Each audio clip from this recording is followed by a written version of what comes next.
Hey everybody, it's the Mad Master here. I'm doing a video today. I haven't done one in a while, but I wanted to talk about the Canadian trucker convoy and my support for it, of course. As you probably know if you've watched my channel over the past 2 years or so, you know I support such things and how it heralds a new moment, a new people's movement or proletariat uprising. And we can see this, that these truckers are standing up for what they perceive to be their rights to bodily autonomy, their rights of what to do in regards to their own lives, their choices that they make without government or anybody forcing them to do these things that they should. I've heard about some people, not going to say who, but someone did tell me that, without so many words, who was a very ardent supporter of the jab, that they have had people that had doctors that told them that they shouldn't do it, and they did, or didn't tell them the risks of some pre-existing condition they had, and they've had side effects from it. So these younger people that aren't as at risk from what, and they were mad because it sounds like there have been, I didn't really buy into the whole hysteria about the jab being causing all these effects and stuff, and I still think it's somewhat rare. But how rare is it compared to younger people dying from the thing, the Travinka bug itself? How do we weigh these things? How do we weigh these cost benefit? How do we do a cost benefit analysis? I took it myself. I didn't have any effects. I felt really tired the afternoon I took it. And I think it might have just been like a sugar crash or something. I don't know. I did feel more tired after taking it. That was the only effect I had on me that I know of so far, at least. Who knows? I'll start growing horns. No, I don't know. No, but anyways, I don't think the hysteria. I think there's hysteria on both sides about the virus and the what. So, but that said, I've heard some anecdotal things, more so lately about it than I did before. So I'm kind of changing my mind about, a little bit more about, well, we need to really take a look at what a person that has to make this decision, regardless of what society or the government or corporations are telling them to do, they have to make the decision for themselves, period. Bodily autonomy is important in this situation because it's a more nebulous truth. Now, we know that doesn't stop the spread, for one. It's not an inoculating agent. Like, all these boomers are like, well, we had to take our polio shots. It's like, well, yeah, you did, but that inoculated people. It didn't have this constantly mutating versions of polio out there that came every couple of months. You have to go back to square one.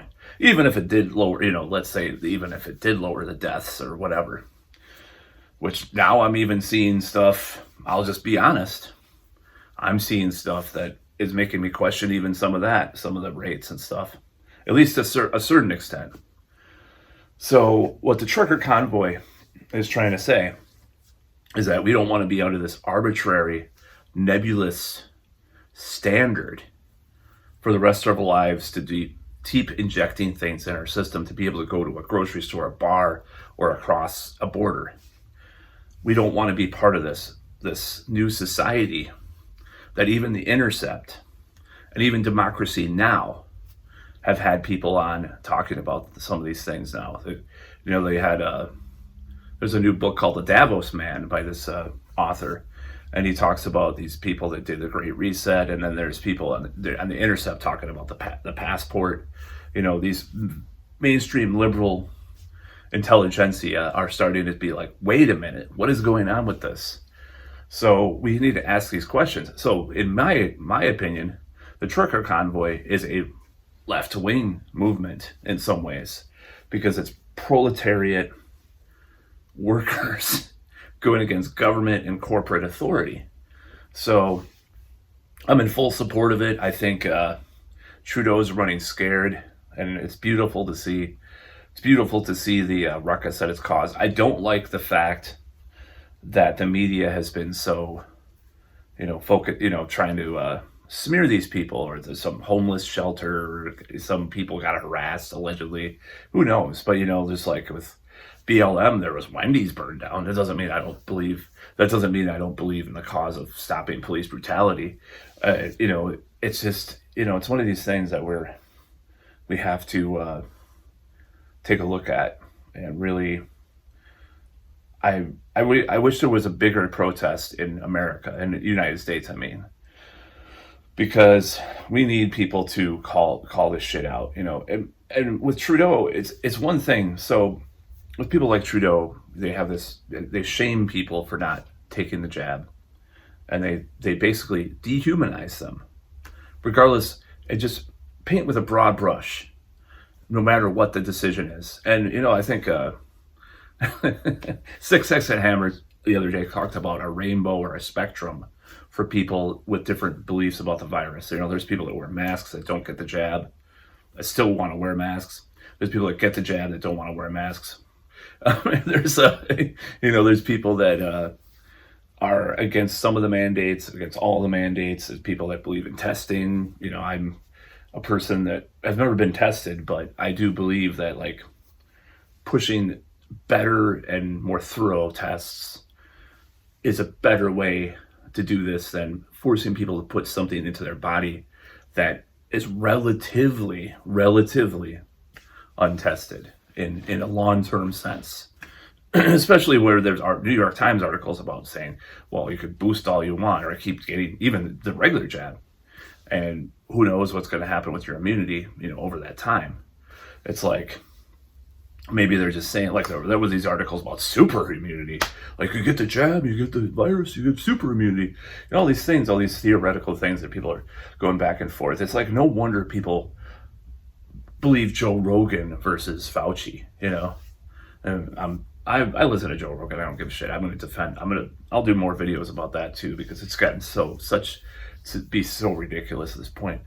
So the trucker convoy is a people's movement, these truckers, and you could call them right wing from Canadian standards or whatever, but it seems like things are kind of I'm talking about the right wing, so to speak. The right wing, the right wing and left wing are kind of becoming, it's kind of going in a circle. It's just like in the 60s with the civil rights movement. Democrats were known before as the party of segregation and party of racism and stuff, but it was starting to shift, even in the early 20th century, but it started to really shift then, and that's when the party switch happened. When Southerners became Republican, and this thing happened. And I'm sort of seeing this right now. I think we might be in the middle of this, where the Democrats are becoming the more corporate establishment party, and the populists, even it's a weird phase, because it's there'll be some corporate neocon thing that Trump talks about, and you're like, fuck that, and then he'll talk about something that's more populist. You'd be like, yeah, I'm all for that, and it won't be Trump that's the one. If this switch really is happening, it won't be Trump that is the representative of that. But he did, love him or hate him, I happen to be of neither persuasion. Because some of the people that really hate Trump, I hate even more in some ways, because they're so myopic about the whole thing. And so, love him or hate him, he was one of the people that spearheaded this shift that might be happening with the parties and the polls shifting like that. So, I would never vote Republican. I'll never vote Democrat. I'm not going to vote for the two-party system. I think it's corrupt to the core. But I'm just saying that this thing's happening. But the trucker movement is a proletariat workers' movement, period. And it's about workers' rights. This arbitrary, ever-evolving standard that never settles itself. That's the fear of this whole thing. Even Lori Lightfoot, Beetlejuice herself, she said, this is only temporary. Of course, don't, that's another cliche. Don't trust anybody that says temporary, but there's no end in sight for these mandates or for these ideas. And there's corporations. If you read this Intercept article, I think Russell Brand talked about it. There's corporations already saying that they're not going to get rid of, we have a future for these types of digital identification things and stuff, which are the passports, even after the pandemic ends and all this stuff. It's like, okay, that's very alarming. So that's why the crazy conspiracy theorists have been warning about this for almost 2 years, because they saw the writing on the wall with these companies and these billionaires and stuff trying to push this stuff. This is at the core of what people are worried about and why the truckers are revolting.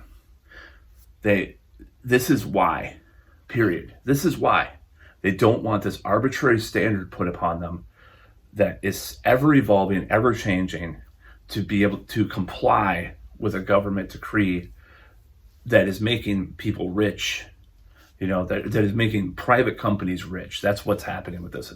It's a confluence of corporate power and government power that is very dangerous and very susceptible to corruption.